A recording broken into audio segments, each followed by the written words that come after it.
Baik, dalam pertemuan kali ini kita akan coba membahas tentang definisi teknologi informasi dan komunikasi. Sebelum kita mengenal teknologi informasi dan komunikasi, sebaiknya kita mengetahui definisi yang paling sederhana tentang teknologi. Apa yang Anda bayangkan tentang teknologi? Tentu ada yang membayangkan bahwa teknologi itu berupa mesin. Ada yang membayangkan teknologi itu berupa perangkat elektronik. Ada juga yang membayangkan teknologi sesuatu yang bersifat futuristik. Ya, semua itu benar. Tetapi, apakah teknologi hanya dibatasi pada hal-hal yang sifatnya kebaruan? Apakah tidak ada teknologi yang sangat dekat dengan kehidupan kita? Dari hal ini nanti kita akan bisa mengidentifikasi definisi dari teknologi itu sendiri. Coba Anda bayangkan, apakah baju Anda bukan teknologi? Apakah rumah Anda bukan teknologi? Apakah sepeda motor, apakah kain, atau apapun yang kemudian melekat pada diri Anda, itu bukan teknologi? Tentu itu semua teknologi. Kenapa? Jawabannya sederhana. Kita tanpa teknologi kemudian tidak mampu memaksimalkan kemampuan kita. Banyak orang yang kemudian mendefinisikan teknologi sebagai alat yang memudahkan hidup manusia. Betul, teknologi memudahkan kehidupan kita. Kenapa kemudian teknologi hadir untuk memudahkan hidup kita? Kenapa hidup kita kemudian perlu dimudahkan? Itu pertanyaan yang paling dasar. Kenapa kemudian hidup kita perlu dimudahkan? Sesulit itukah? Nah, pertanyaan ini adalah hal yang sangat mendasar dan filosofis yang perlu kita jawab ketika membahas tentang teknologi. Coba misalnya Anda tidak punya sepeda motor atau Anda tidak bisa mengakses internet hari ini. Tentu Anda akan merasa sangat repot. Kenapa Anda harus dimudahkan melalui beragam teknologi, termasuk pakaian yang digunakan? Kenapa harus dimudahkan? Jawabannya adalah Rogers kemudian dalam bukunya Teknologi Komunikasi atau Communication Technology itu kemudian mendefinisikan teknologi adalah sebuah rancang bangun instrumental atau tindakan yang kemudian digunakan untuk mengurangi ketidakpastian dalam hidup manusia. Kenapa kemudian disampaikan sebagai sebuah ketidakpastian? Hampir setiap saat manusia itu berada dalam ketidakpastian. Sehingga teknologi hadir untuk mendorong dan melahirkan kepastian. Atau kemudian dalam bahasa kontemporer disebut efisiensi maupun efektivitas. Contoh begini. Dalam contoh yang paling sederhana saja, apa yang kemudian bisa Anda cermati? Contoh Anda tidak memiliki sandal misalnya. Udara hari ini sedang sangat panas. Anda harus pulang. Nah, dari kantor atau dari kampus atau dari sekolah, Anda sandalnya putus, Anda tidak punya uang. Nah, mau tidak mau Anda pulang dengan tanpa alas kaki, bertelanjang kaki. Anda bisa bayangkan perjalanan pulang, Anda akan membayangkan pulang itu akan ketemu aspal yang panas, kerikil yang tajam, duri, atau misalkan pecahan kaca yang mungkin saja melukai diri Anda. Nah, kalau misalkan Anda punya sandal atau Anda punya uang untuk membeli sandal di minimarket terdekat, warung terdekat misalnya, akan timbul kepastian-kepastian itu. Anda akan tidak akan terluka. Anda tidak akan kemudian tergores. Nah, kalau Anda pulang tanpa menggunakan sebuah sandal jepit saja misalkan, segala kemungkinan itu ada dan bisa saja terjadi. Entah karena sesuatu yang disengaja ataupun tidak sengaja. Nah, teknologi hadir berusaha memberikan kepastian itu. Hal yang cukup sederhana. Lalu, Dari mana sumber perasaan ketidakpastian itu? Manusia kemudian secara sederhana itu dimotivasi oleh dua hal. Yang pertama adalah reward, yang kedua adalah punishment. Nah, ketika ada pencapaian reward, ada dorongan yang kemudian ingin dicapai. Tapi kemudian ada punishment, ada rasa sakit yang dihindari. Nah, timbulnya rasa sakit itu dari mana? Timbul kebahagiaan dan sebagainya. Ada satu hal yang sebenarnya menimbulkan rasa ketidakpastian itu. Muncul dari masa depan. Masa depan yang kemudian tidak bisa diprediksi hasilnya. Ada yang kemudian mengatakan hidup setelah mati, atau kemudian ada yang kemudian mengatakan ketidakpastian itu timbul dari kematian. Iya, itu kemudian semua bisa dijadikan sebuah alasan. Tetapi adalah kita tidak bisa memperkirakan sesuatu yang terjadi di masa depan, sehingga kita membutuhkan kepastian. Proses penciptaan kepastian itu ada banyak cara. Ada yang kemudian diraih menggunakan agama untuk kemudian memenuhi penjelasan-penjelasan yang sifatnya keyakinan. Tetapi dalam kehidupan sehari-hari, teknologi hadir memberikan kepastian untuk kemudian pertama bisa saja melindungi, memberikan kemudian, atau kemudian mempercepat akses dan sebagainya. Tetapi yang jelas teknologi itu adalah sebuah instrumen untuk kemudian mengurangi ketidakpastian. Contoh misalkan kalau kita bicara pada aspek komunikasi, ketidakpastian dalam berkomunikasi. Sebagai contoh misalkan, contoh yang paling kontemporer, kenapa sih Rangga dan Cinta itu tidak bisa putus di Ada Apa Dengan Cinta 2? Buat saya itu konyol. Kenapa? Coba Anda bayangkan, kita hidup di era email, kita hidup di era instant messaging, tapi mereka tetap berkirim surat. Coba misalnya, kenapa kemudian surat menyurat itu saya sampaikan sebagai bentuk ketidakpastian? Tidak cepat, tidak pasti diterima, tidak pasti dibaca. Coba Anda bandingkan dengan fitur WhatsApp, atau kalau dulu kita sempat mengenal BlackBerry Messenger misalkan. Semua ada kepastian, pasti di-read, pasti delivered, dan sebagainya. Kita bisa tahu. Lah, kenapa kemudian Rangga dan Cinta masih main surat-suratan? Misal berkirim surat butuh waktu 1 minggu, butuh 1 hari untuk membalas, kemudian butuh 1 minggu untuk kemudian sampai ke pengirim pertama. Anda bisa bayangkan, perasaan itu kemudian tertunda selama ya bisa saja 15 hari gitu kan, kurang lebih kalau kita hitung dari cerita yang saya sampaikan ini. Ya,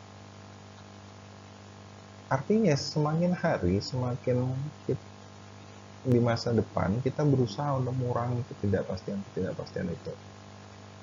Nah, itu contoh misalkan dalam surat menyurat atau kemudian teknologi komunikasi, kita mencoba mengurangi itu semua. Karena kalau dalam bahasa lain ya tidak efektif, tidak efisien, tetapi kenyataannya memang itu yang terjadi gitu. Siapa yang kemudian tidak resah misalnya, oh kita melihat WhatsApp kita centang 1, WhatsApp kita centang 2, tapi belum berubah jadi warna hijau atau biru misalnya. Ternyata kita serasa, Anda bayangkan kalau itu terjadi selama 15 hari. Semakin jadi tidak pasti. Belum lagi kalau misalkan ada konflik, perang, dan sebagainya yang kemudian mengacaukan ketidakpastian itu. Oke? Sampai di sini clear ya? Atau misalkan bisa kita berikan contoh yang lain. Oh iya, sorry. Misalnya kita bisa mencontohkan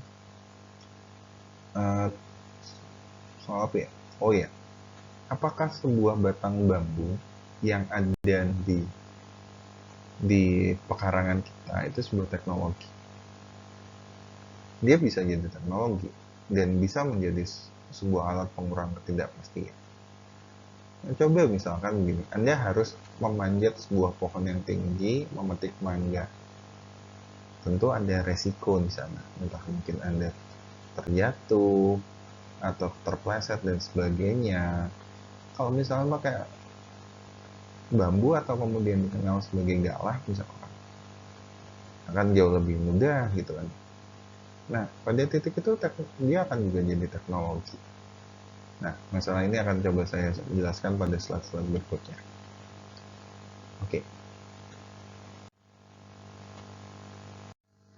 Nah, di sini tadi ada kaitannya dengan bambu yang barusan saja saya jelaskan. Teknologi itu sebenarnya punya 3 aspek. Aspek yang pertama itu adalah hardware, ada kemudian juga software, dan kemudian ada human. Nah, dalam konteks misalkan hardware, software, kemudian secara hari ini mungkin kita dengan mudah bisa mengidentifikasi misalnya apa kemudian yang didefinisikan dengan hardware, yang jelas perangkat keras. Software, perangkat lunak, Anda bisa menyebutnya program, operating system, atau apapun itu. Nah, tapi yang kemudian menjadikannya sebagai sebuah teknologi karena kehadiran manusia. Tidak ada artinya mereka tanpa kehadiran manusia.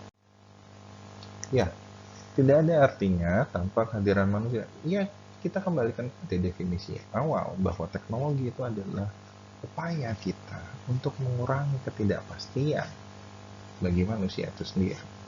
Ya, dia hanya sebongkah kayu, dia hanya selembar kain, dia hanya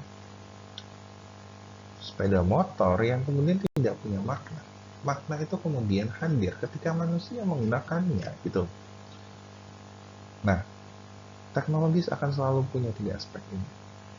Atau kemudian ada yang mengatakan operated by human ini sebagai brand. Apapun itulah istilah. Tetapi yang jelas segala sesuatu itu tidak akan kemudian terdefinisi sebagai teknologi tanpa kehadiran manusia. Oke.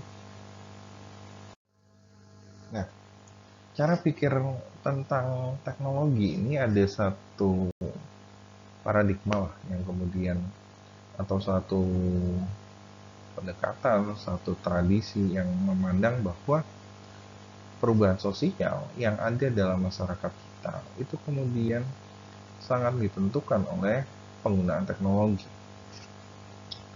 Ya, istilah yang kemudian jika dirunut akan jauh ke belakang, berkaitan dengan Harold Innis, juga berkaitan dengan Marshall McLuhan gitu.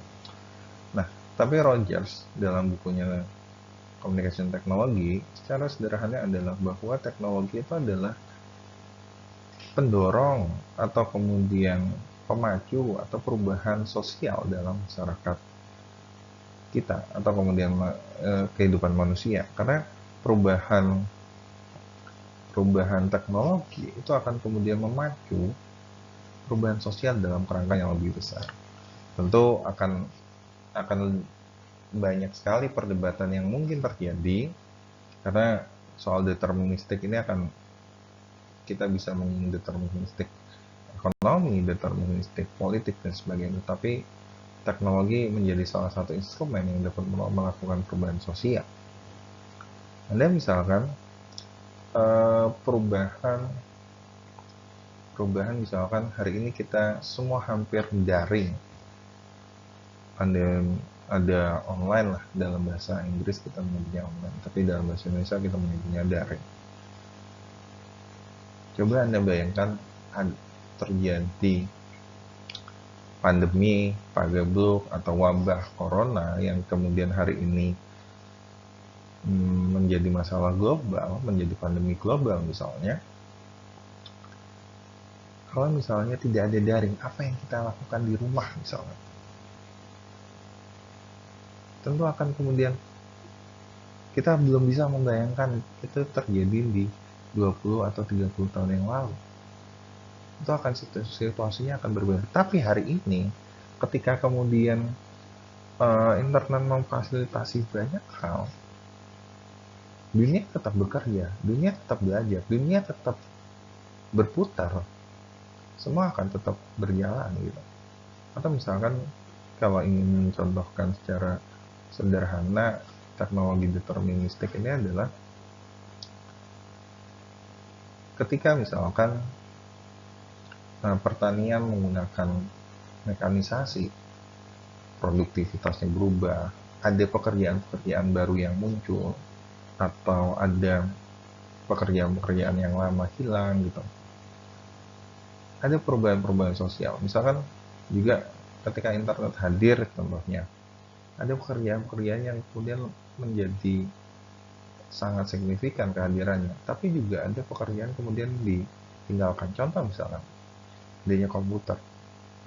Masih ingatkah kita misalkan tentang juru ketik 20 tahun atau 30 tahun yang lalu? Juru ketik dengan menggunakan mesin tik itu sangat populer, berbeda dengan hari ini gitu.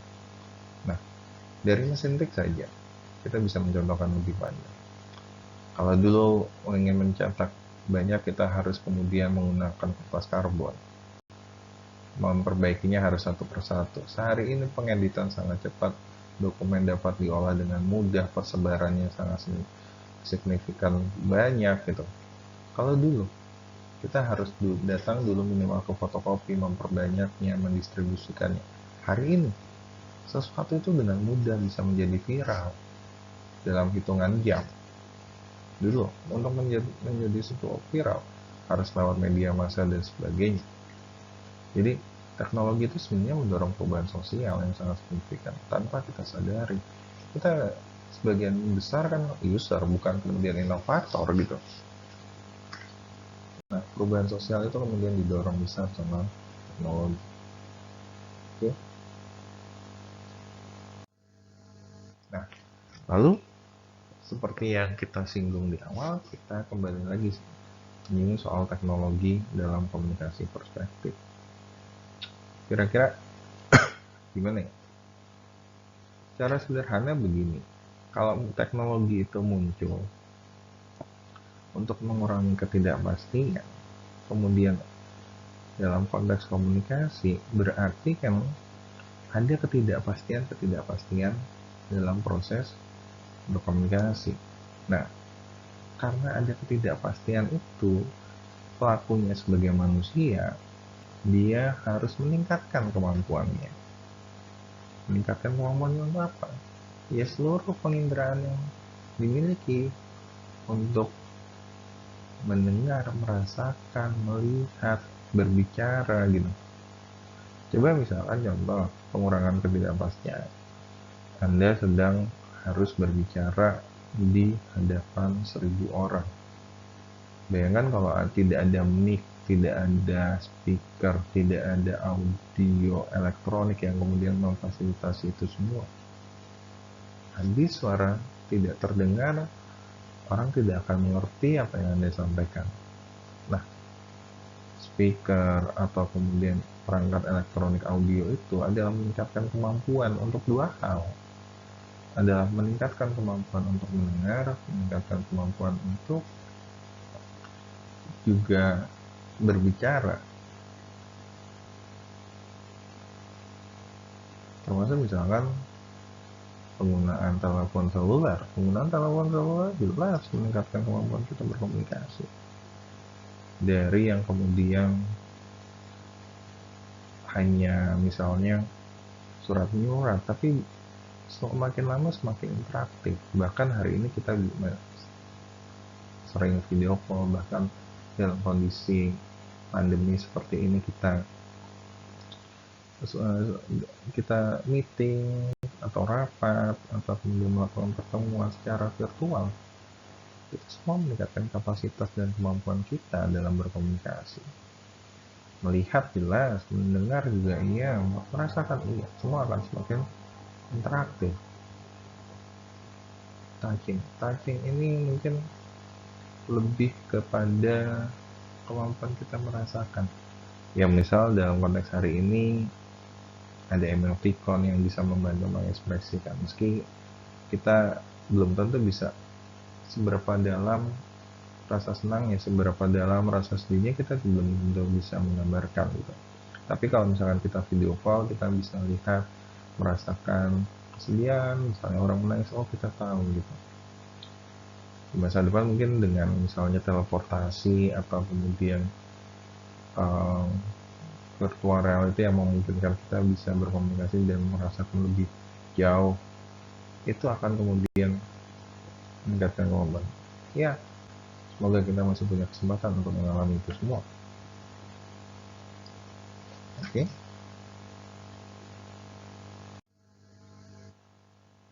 Nah, dalam konteks yang lebih besar, teknologi komunikasi merupakan garis depan perubahan sosial. Kenapa? Marshall McLuhan misalnya menempatkan timeline perubahan kehidupan manusia itu dilihat dari perubahan media, alat, atau teknologi komunikasi. Oh ya, bahasa, simbol, itu juga teknologi. Coba Anda bayangkan bagaimana kemudian kita bisa mengekspresikan perasaan, pemikiran, gagasan, tanpa adanya bahasa. Apakah kita bisa bicara satu sama lain dengan telepati?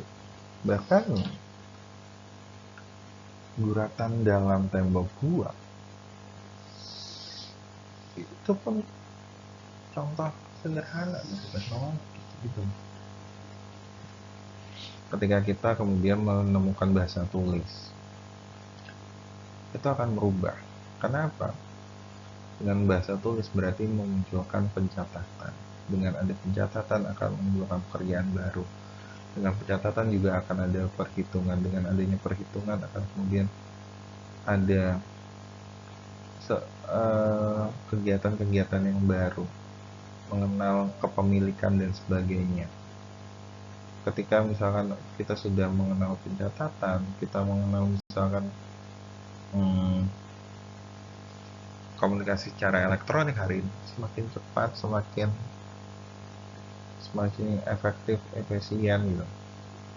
Di era media massa sebelumnya, dengan adanya teknologi komunikasi misalkan, penyebaran informasi semakin masif, luas gitu.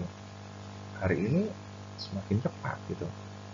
Bahkan perpaduannya itu menjadi dua hal yang tidak hanya cepat informasi hari ini, semakin luas gitu. Ada yang kemudian sampai mengatakan hari ini kita dilanda oleh tsunami informasi. Ya, semua tenggelam. Ada yang kemudian juga mengatakan sebagai obesitas informasi. Nah, ini yang kemudian terjadi dalam lingkungan kita. Teknologi komunikasi itu mendorong perubahan sosial. Contoh sederhana misalnya, mahasiswa hari ini kegiatan mencatatnya mungkin lebih kurang. Di kelas, dosen memberikan presentasi, bisa saja mereka rekam, bisa saja mereka foto slide-nya. Sudah berubah. Cara belajarnya juga akan berubah. Cara mereka mengerjakan tugas meeting juga sudah akan berubah. Transaksi elektronik menjadi hal yang biasa, belanja online dan sebagainya. Semua karena apa? Teknologi komunikasi yang kemudian menjadi garda depan perubahan sosial. Kalau misalkan di masa depan ada teknologi yang semakin anyar, itu akan semakin kemudian berubah pula karakteristik kita. Oke. Information revolution disebabkan oleh revolusi pengetahuan di bidang komunikasi, riset komunikasi. Jadi sekali lagi ingin menegaskan bahwa perubahan sosial itu kemudian diletakkan bagaimana perubahan teknologi komunikasi.